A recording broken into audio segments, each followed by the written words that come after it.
Yes, kung nakikita nyo yan, yan. Ito yung litob. Tinatawag sa amin litob. Litob yan. Ano sa ilalim. Yan. Litob yan. Tsaka sikat-sikat. Pero walang laman. Patay na. Litob ulam to.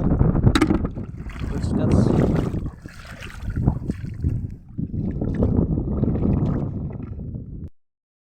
Yan nyo guys. Yan, nakabuka yan. Litob yan. Yan mo malalaman na may litob sa ilalim. Yun. Yan, dalawa. Ito. Litob rin to.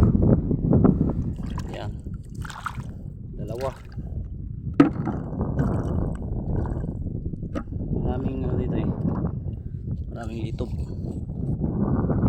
So, kailangan ano yung mata mo. Talas. Para madali mong makita